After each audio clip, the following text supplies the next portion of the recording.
আপনারা বিরোধী দলে ছিলেন এবং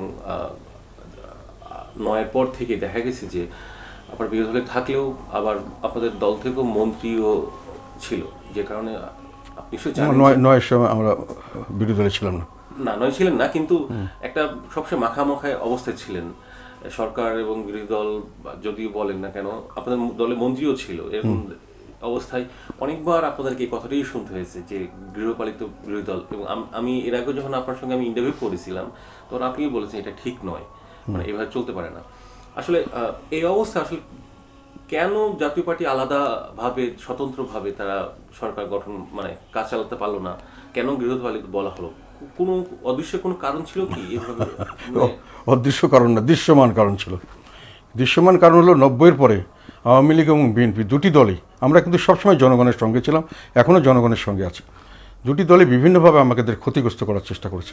যেমন বিএনপি আমাদের নেতা আলহাজ হোসেন মোহাম্মদ এরশাদ, যার ভাবমূর্তির উপরে আমাদের দলের বেশিরভাগ কর্মকাণ্ড এবং আমাদের পপুলারিটি এবং সব কিছু তাকে বেস করে তাকে একটা ১৪ বছর পরে ১৯৮১ সালের জুন মাসে জেনারেল মঞ্জুর হত্যা করা হয়েছিল।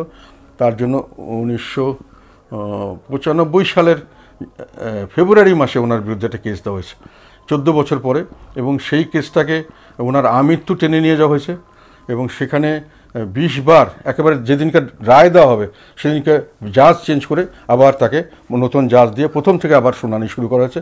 প্রায় এরকমভাবে প্রায় ১৪-১৫ বছর তাকে ঝুলিয়ে তার আমৃত্যু এটা রাখা হয়েছিল। মানে সেটা আওয়ামী লীগ করলেও করেছে, বিএনপি করেছে। কেননা ওই মার্ডার কেসে উনি আর ২৮ জন সাক্ষী ছিল, সেই ২৮ জন সাক্ষীর একজন লোকও ওনার কোনো সম্পৃক্ততার কোনো প্রমাণ দেখাতে পারেনি। সবাই বলে দিয়েছে উনি কোনো সম্পৃক্ত নন। কিন্তু রায়ের সময় এসে ওনাকে ২০ বার আবার ওনাকে ব্যাক করে নতুন জাজ দিয়ে আবার প্রথম থেকে শুনানি শুরু করা হয়েছে।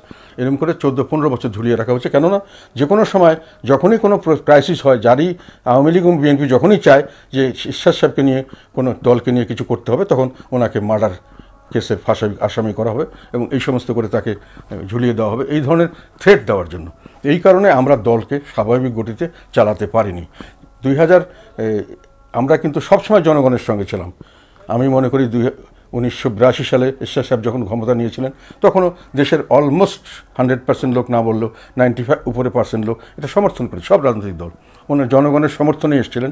উনি ৯০ যখন পদত্যাগ করে চলে গেছেন জনগণের কথাই চলে গেছেন।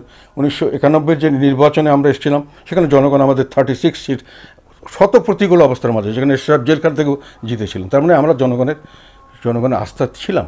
তারপরে আবার ৯৬-তে আসে প্রথম বিএনপি তত্ত্বাবধায়ক সরকার ব্যবস্থাকে পরিবর্তন করে আবার সরকারি নিজের ১৬ ফেব্রুয়ারি নির্বাচন নিজে সরকার অবস্থা থাকা অবস্থায় নির্বাচন দিল। সেই নির্বাচন কিন্তু আমরা বর্জন করেছিলাম, জামাত বর্জন করেছিল, আওয়ামী লীগ বর্জন করেছিল। পরবর্তীকালে ৯৬ সালে এসে যখন আবার আমরা নিয়ামক শক্তি হলাম তখন আমরা কিন্তু এই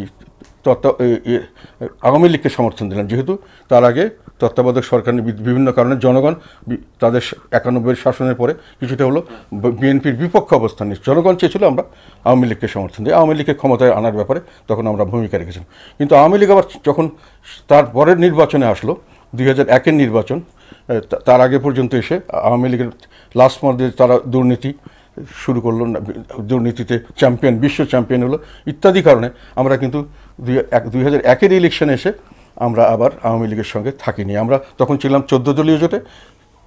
১৪ দলীয় জোটে থাকার পরে সেখানে আবার ওই এরশাদ সাহেবকে মামলার ভয় দেখিয়ে বিভিন্ন কারণে আওয়ামী লীগ জেলখানা নিয়ে গেল, একটা মামলায় রায় দিয়ে তাকে জেলখানা নিয়ে আটক করলো এবং বাধ্য হয়ে আমরা মাঝামাঝি চলে আসলাম। আমরা ৪ দলীয় জোটে যাওয়ার পরও আমরা এসে মাঝামাঝি, আমরা কিন্তু তখন আওয়ামী লীগকে সমর্থন করিনি।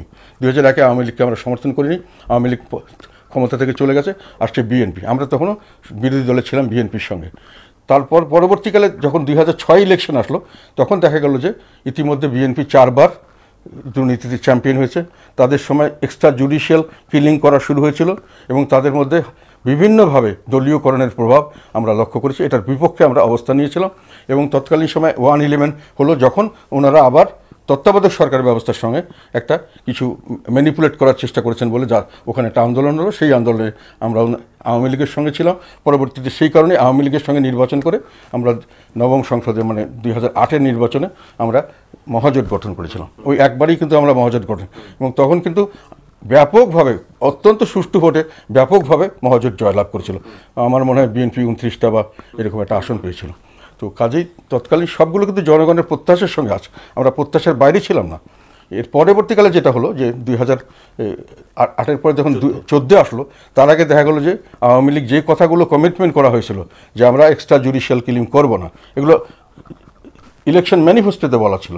আমরা দুর্নীতিতে চ্যাম্পিয়ন, যেটা 4 বার আমরা দুর্নীতি রোধ করব, আমরা দলীয়করণ করব না, এগুলো আমাদের দাবি ছিল। ওই অনুযায়ী মহাজোট গঠিত হয়েছে।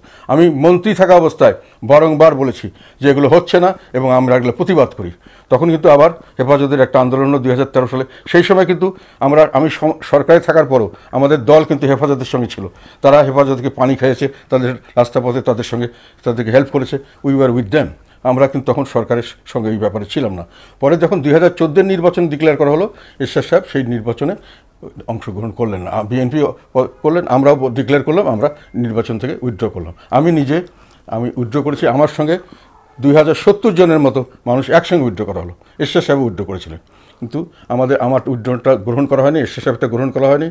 আমি কিন্তু তখন টেলিভিশনে এসে প্রকাশ্যভাবে বলছি আমি এই নির্বাচনে পার্টিসিপেট করছি না, আমি ওখানে যাচ্ছি না, এবং আমি ওখানে যাইনি। কিন্তু আমাদের দলের 270 জন আমার সঙ্গে তারা একসঙ্গে ছিল। নেতাকর্মীরা সকলেই নির্বাচনের বিপক্ষে ছিল, আমরা ওই সরকারের সঙ্গে ছিলাম না। কিন্তু তৎকালীন সময় আমার ভাবিকে ওই প্রথম শুরু করলো বেগম রওশন এরশাদকে, তারা লোভ লালসা ভয়ভীতি দেখিয়ে ওনাকে আলাদা একটা দল করে এলো, জাতীয় পার্টির মধ্যে ভাঙন সৃষ্টি হলো। আবার ওই যে এরশাদ সাহেবকে ওই মঞ্জুরি মামলা কেসের ভয় দেখিয়ে তাকে ওনার সঙ্গে জয়েন করতে বাধ্য করা হলো, ফাঁসির ভয় দেখিয়ে।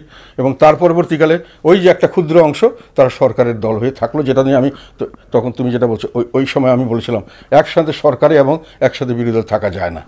তখন আমি কিন্তু কোনো সংসদে ছিলাম না। আমাকে কিন্তু সেই সময় ওই সরকারের আমলে আমাকে আবার 2014 সালে আমাকে মন্ত্রী করার জন্য অফার দেওয়া হয়েছিল। আমি সেটাও রিফিউজ করেছি যে আমি এই সরকারে আমি থাকা বৈধ মনে করি না, ন্যায়সঙ্গত মনে করি না। তো সেই কারণে আমাদের দলের বেশিরভাগ লোক, শতকরা 90% বেশি লোক আমরা তখন ওই সরকারের সঙ্গে ছিলাম না। কিন্তু সাইনবোর্ড ছিল, যেহেতু এরশাদ সাহেব ছিল বলে অফিসিয়ালি ওরা ছিল, কিন্তু জাতীয় পার্টির নেতাকর্মীরা সবসময় জনগণের সঙ্গে ছিল। এটা একটা খুব ভুল ধারণা বেশিরভাগ সময় বলা হয়। যারা বিএনপি প্রচার করে, বিএনপির বিরুদ্ধে যখন আমরা ছিলাম তখনও কিন্তু আমরা ছিলাম জনগণের কারণে। আর আমি তারপরে আসছি শেষ 2018-তে কিন্তু সবাই নির্বাচন করেছে। সেখানে কিন্তু বিএনপি যে বলে এতদিন আমরা নির্বাচন করিনি, নির্বাচন করে আমরা এগুলো নির্বাচনে বৈধতা দেওয়া, 2018-তে নির্বাচন করেছে বিএনপিও, আমরাও করেছি। এবং বিএনপি সেই নির্বাচনটা ভালো হয়নি, বিএনপিও জানে, আমরাও জানি। বিএনপি তো তখন রিজাইন করেনি, একমাত্র ফখরুল সাহেব ছাড়া তো কেউ রিজাইন করেনি। আমরাও রিজাইন করিনি, যেহেতু আমরা রিজাইন করে টিকতে পারতাম না। আমাদের যেভাবে আমাদের দলে ভাঙন সৃষ্টি করা হয়েছিল, যেভাবে প্রেশার সৃষ্টি করা হয়েছে, এবং যেখানে যে ভয়াবহ একটা পরিস্থিতি সৃষ্টি করা হয়েছিল আওয়ামী লীগের আমল থেকে, যে তাদের বিরুদ্ধে আচরণ করলে যে কী দশা হতে পারে সেটা সবাই জানতো। কাজে এই পরিস্থিতি এখন তো অনেক সময় মানুষ ভুলে যাচ্ছে।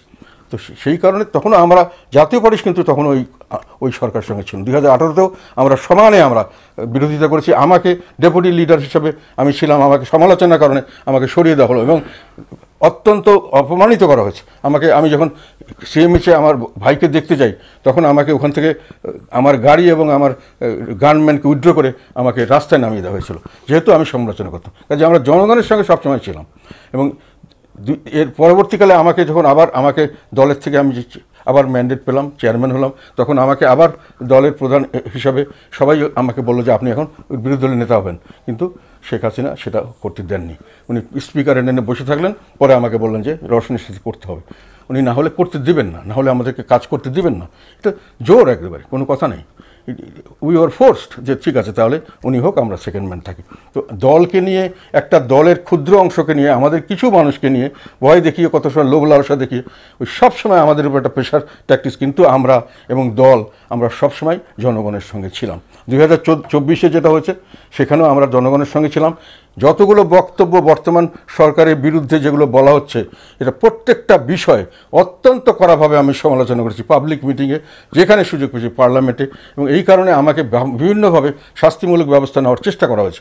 আমি কিন্তু কোনোখানে থেকে থাকিনি। কাজে একটা জিনিস যে বলা হয় যে আমরা এই দলটা দুভাগ করেছে, শেখ হাসিনা সুযোগ করে দিয়েছে আমাদের বিএনপিরা ওই মামলা দিয়ে ঈশ্বর সাহেবকে।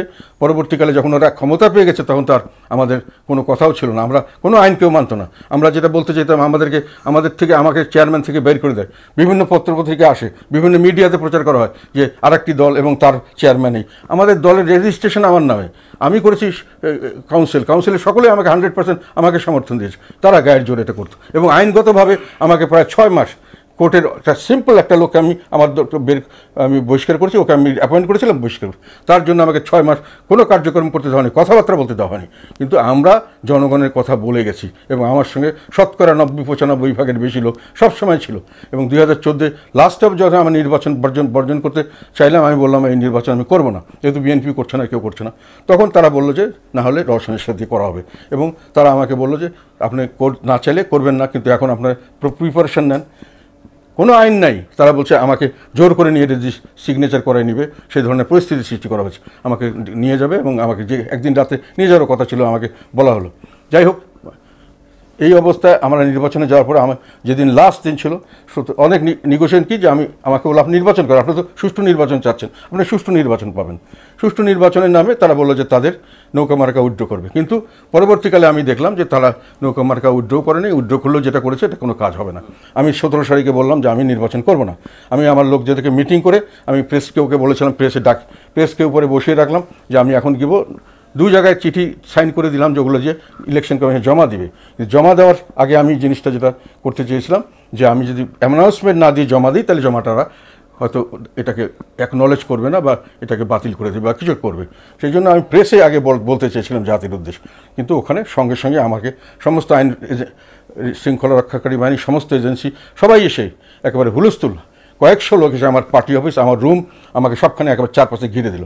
এবং আমাকে বলা হলো যে আপনি মানে এদিক ওদিক করতে পারবেন না, বসে থাকতে হবে। টাইম চলে গেল, যতক্ষণ আমি ছিলাম তারা আমার সঙ্গে ছিল। পরবর্তীকালে আমাকে নির্বাচন করতেই হলো, না হলে আমাকে অনেক শাস্তিমূলক নেওয়া হবে। নির্বাচন মানে নানান কিছু ভয় ছিল, হুমকি ছিল। যাই হোক, তারপরেও নির্বাচনের সময়ও আমি বলছি নির্বাচন হচ্ছে না, নির্বাচনের পরেও আমি বলেছি এবং পার্লামেন্টে গিয়ে আমি বলেছি নির্বাচন হয়নি।